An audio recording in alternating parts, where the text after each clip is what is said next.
Hey guys, how you doing? Welcome back. Hope you're having a fantastic day. It's the other side. It's the other side of love. It's the other side of love. Reference? 2 games on highway map. T57 Heavy. His name is The Other Side. Do you guys get that reference? It's the other side of love. Dun, dun, dun, dun, dun, dun, dun, dun, dun, dun, dun, dun, dun, dun, dun, dun. From the UA__K clan, the EBR immediately says help at the beginning of the game, because if he's driving an EBR, he needs help. He's got to go spot. 2 very different tanks on the same map. Get ready for some damage. Okay, snap them, snap them. Oh, make it count. Sometimes this is a waste of ammo for a T57 Heavy, who does not get a lot of ammo. Oh, but he got one.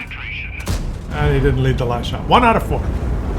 Because 1 out of 4 ain't bad. I want you. I need you. Reference? Oh, we might have a lot of references this game. Claus, why don't you just concentrate on the commentary of the game?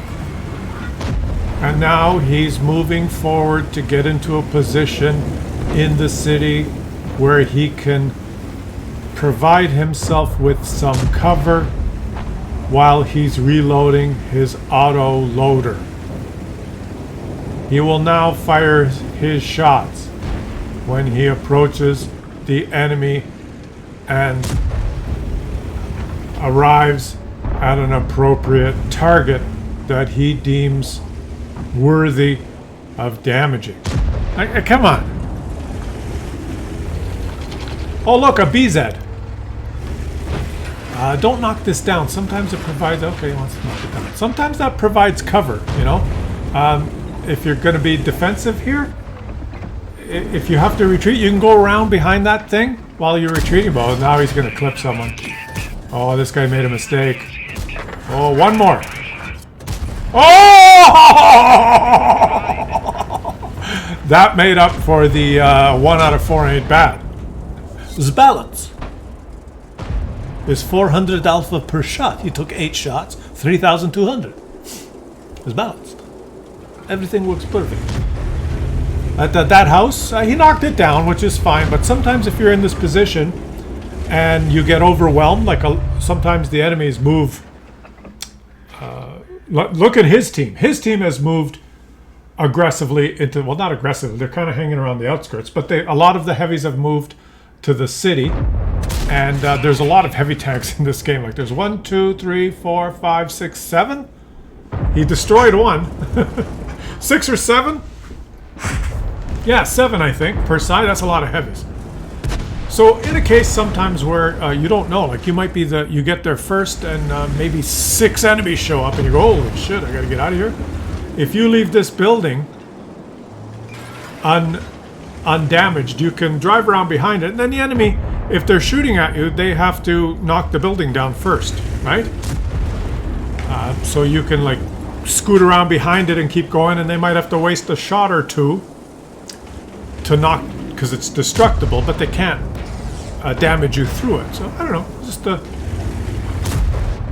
oh yes, oh you didn't pen him. Oh, but track him. He traded 2 for 1.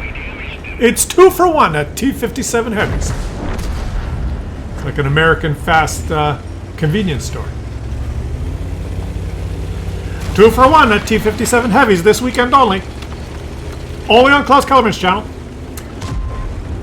And now he's moving in because it looks like the enemies have not moved aggressive. Oh, a couple of them just showed up, and he wants to clip them.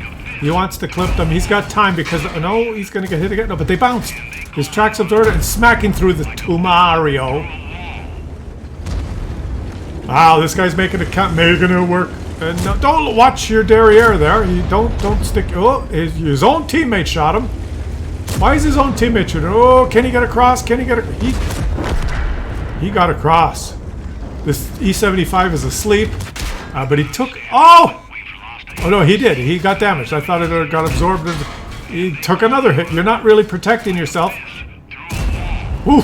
You could have done all of that in the safety of behind the wall. But hey, he's doing okay, guys. He's doing okay. He traded.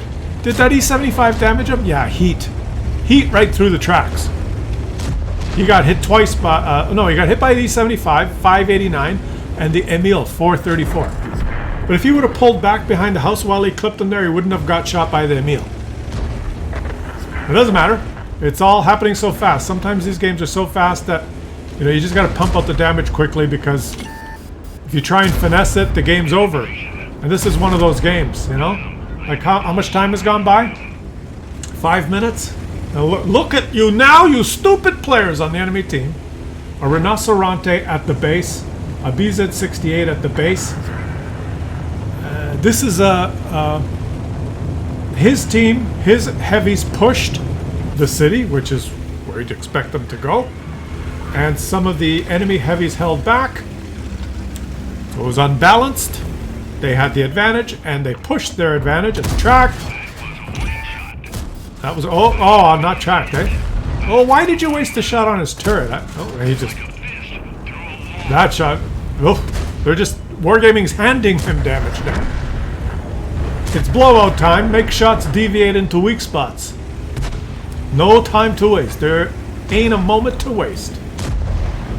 These high-paced games, this new meta, this... a programmed 5-minute game thing, you know, when it's a blowout like this, you just gotta move forward and shoot. Move forward and shoot, and most of the time, it's I'm sorry to say, but most of the time it's just gonna go in, even if you don't aim. And there, you see, he had to... Oh, that time he missed. He had to shoot down a destructible building, which is what I mentioned before. Not that guy didn't leave the building up to save himself, but that was the point I was trying to make before. If you leave a destructible building up, you can use it. If you knock it down, nobody can use it. So, will he get a shot on the Rinoceronte? Who will get it? Who? A Sheridan and an EBR versus a Rinoceronte, and they're just playing with them. Look at the EBR driving around like a clown. This clown car. And Ace Tanker, guys. Ace Tanker helped by the ammo rack, but 9,118 damage. Lost credits, but that was so fast. How long did it take? 7 minutes. Okay, that was a long game. Right? That was at a above longer than average game. Let's watch a little bit harder fought battle. And since we picked on a BZ in the previous game, let's watch a BZ. The tier 8, and look at the matchmaking. When this tank gets this matchmaking, yes, it's broken. It is. And he immediately uses his Chinese rocket launcher. Did you know that the Chinese sent a probe to the far side of the moon, collected some rocks, and propelled themselves back to Earth? So, you know, so maybe the Chinese were working on that technology when they were building their tanks. But interesting to see. It's so stupid. Sorry, but whenever I see this, it's so stupid. When this tank is fighting tier 6s and 7s, it's ridiculous. But this game's going to be difficult. Did you guys read about that? The Chinese probe? I guess it's the first time that a probe or anything has landed on the far side of the moon. It's not the dark side of the moon. I know Pink Floyd made the album, right? I'll see you on the dark side of the moon. And after that song, or after that album came out, tens of millions of students believed that there was a dark side of the moon. And some people still today believe that there's a side of the moon that's dark. There's always a side that's dark, but it's not the same side all the time. It's always the side that's not facing the sun. Now the moon, it is true, in its relationship to Earth, does not revolve. it is tidally locked to the Earth, so what we see from the Earth is always the same side. From the Earth, we've never seen the other side of the moon. We've never seen it through a telescope. You have to go there and go around the other side. Right? And that's what the Chinese did. But it's not dark all the time. Well, I don't understand, Klaus. Well, because the moon's going around the Earth and it's always the same side facing the Earth, but the moon and the Earth, that system is going around the sun, and as they go around each other, different faces of the moon the sun's rays are hitting different parts of the moon. So the whole moon gets sun. There's a night and day on the moon. It's just we only see, but when we see the moon, it's not always a full moon, right? Because you get it? Sometimes it's a half moon, sometimes it's a crescent moon. There's more than one thing moving around at once. So trust me. The other side of the moon is not always dark. When it's a full moon here, think of this. When you look up and you see the full moon all lit, the other side is dark. On that day that there's a full moon, the other side of the moon is the dark side of the moon. But when you look up and there is no moon, when you're looking and the moon's supposed to be there and it's not, then the other side is light. When you see a half moon, right? When you look up and you see half the moon, only half of it is you can see and the other half is dark. Then the other side, half of it is lit and half of it is dark. Why do we get into this? Because it's fascinating. So anyways, the Chinese sent a probe up there, went to the other side, which might have been dark and it might have been light. It landed, it picks up some rocks, it blasted off and came back. Now apparently blasting off from the other side is a much more difficult rocket problem, rocket equation problem to figure out how to get back to Earth. It's much easier to blast off from the side we can see and come back to Earth than blasting off from the other side. I don't know why. That I have to think about. But apparently it's more difficult. Maybe because when you take off, you're actually heading away from the Earth. But that shouldn't make a difference, I don't think, because when you blast off, either from the Earth or from the moon, the rocket doesn't go straight up. It doesn't. It goes into orbit first. And then you leave orbit when it's the right trajectory to get to where you're going. So I don't know why it should be like that. Maybe that's not true. Oof. Maybe it's not true. But anyway, it's the first time that it's been done. So the Chinese said it was hard, and they did it. So it must be right. Now, the one thing you have to ask yourself, if the Chinese are so smart to send a rocket to the other side of the moon, pick up rocks, and come back, if they're so smart that they can build something that does that, why is it then when you buy something that's made in China, it breaks in 2 weeks? It's always good to put your rocket boosters on when you want to retreat.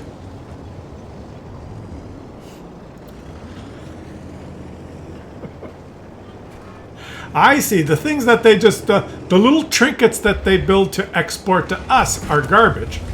But the rocket ships are actually powerful. He's having a hard time versus the Bisonte, which has multiple shots. Why doesn't he just shoot? Why doesn't he just shoot? Why doesn't the Bisonte just shoot? You should just shoot. But obviously, now you need your rocket launcher. If I had a rocket launcher, I would not hesitate. Well, sorry, buddy, but you suck, and this guy doesn't bounce 2 shots. Just shoot the roof, because the roof would go on fire. Well played, though. He used the dead tank. Well played. Very well played by this guy. What's his name? Slight 555 from the Trin clan. Beautiful play. And now it's anybody's game. It's anybody's game. There's a sniper. Let's do this. From the Relic A clan, I believe that is, has 5 kills. And that guy could kill this guy without even getting detected. Okay? So there's a good player on the enemy team, tier 8 tank. That's stealthy, SHP, TK, TVP, you know the one? It could be invisible in a bush. Spot this thing and kill it from a distance. So that's going to be hard. A Super Hellcat that also is fairly stealthy. And an artillery. What does he have left? He has an artillery and a T-29, a heavy tank. 2 heavy tanks versus 2 TDs. Who has the advantage, guys? This is very close. Now the tier 7 heavy tank and the other guy's got a tier 6 TD. You know, I'd have to give the advantage to the other side. The sniper on this map has an advantage. And so I believe that this guy here understands that, and he's not just driving across. Well, look at their artillery. The M44 does not understand that. He's not just driving blindly to the enemy base. If this guy were to drive blindly to the enemy base, the TVP would just farm him and kill him before he even detected him. So he's not doing that. He's going back to defend, which is smart. The M44, I don't know what the M44 is doing. He's obviously a muppet, a complete, simpleton who has no business playing this game. Maybe he watched one of my videos and I said that P stands for propelled, so he's propelling himself. Oh, you're an artillery. Support these 2 guys from the bushes near your cap. Now the T-29 is taking a big risk. These guys are taking a big risk. If this TVP player, let's do this. If he's AFK, they win. If he's anywhere in the bushes, they lose, in my opinion. If that guy knows what he's doing. I would suspect that TVP is going to be at J1. That's where he is. See the bushes behind the base at J1? Or the ridgeline there around G3. That's where I think he is. I have not seen this replay before. I always watch these live with you guys. But that's, if I were playing this game, I'd be worried about that guy being behind the base. If he's at J1, let me make the minimap bigger. If he's behind their base, like in these bushes here, if he's knocked down the trees and created some cover, there's no way these guys can win.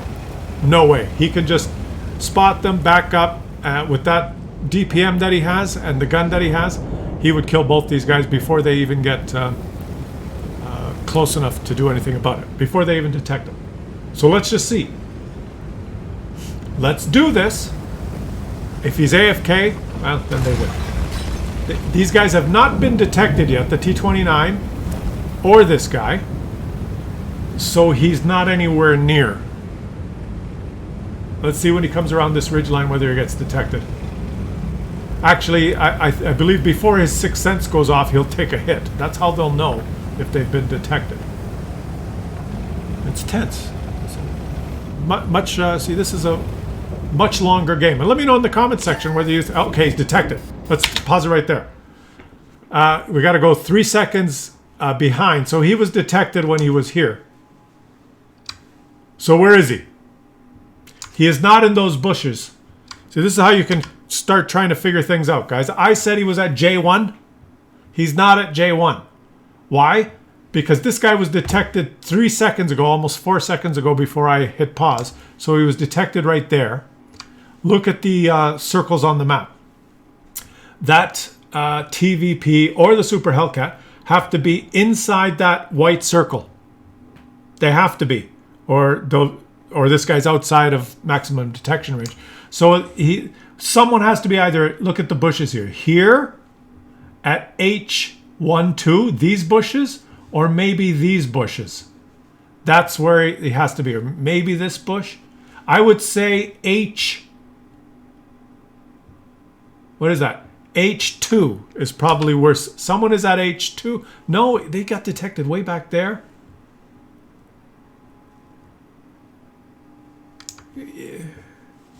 It's hard to say. Maybe these bushes right here at G2. Let's see. Ah, there he goes. Boom. H2. That's where he was. He was in these bushes right there. Okay? There you go. That's how you figure out where people are. But he did not bush himself before he shot. Or the Hellcat's closer. I don't think so, but let's keep going here. And artillery. Ooh! Artillery thought he was backing up. Now that guy has to use those bushes. Did you understand why he couldn't be at J1 or 2? Because it's too far, right? It's out 445 meters. It's beyond maximum detection range. And now he's not spotted, so they're both over the hump. I think they're both at in the J2 area, in the bushes there. And he's telling the T-29 where to go so they can put these guys in a crossfire. This guy has to go hull down now, poke the ridge line. He was in this bush over here, on this. Maybe he was on the ridge line, but had better view range, right? He didn't necessarily have to be in the bush. Spotted. He's in those bushes somewhere, and he got him. What a muppet! What a muppet! Or well played by this guy, right? That was unexpected. Why the guy did not... well, there's nothing he could do. He was going to back up and shoot. He was bushed. He detected the guy. He was going to back up and shoot. The B said... What did he roll? Where is it? Oh, it doesn't show. What, 900 or something? Well, that guy's probably just fuming, right? Broken, stupid tank. Overpowered piece of shit. Right? That guy's fuming. And he's a good player. He's got 5 kills. There's nothing you could have done, but you played it perfectly. The guy just got he picked the bushes, and now on the move, shoot. Doesn't matter. Wargaming says this game's over. You don't have to aim anymore. But very hard-fought battle. Almost 8,000 damage, 6 kills. And you got a feel for this guy, right? Let's do this. You played it completely perfectly. You were in the bushes. That guy just picked somewhere in the bushes, fired, and he happened to hit you. He didn't even... This guy didn't even fire his gun. The dead guy there did not even fire his gun so that the guy could line up where he was. He just guessed, and he hit him. And it's just... Oh, he's probably trolled or just lucky, right? How much damage did he do to him? Let's see. Where is he? 707 damage. Thanks for watching, guys. Let me know what you thought of that. And I'll catch you guys on the next one.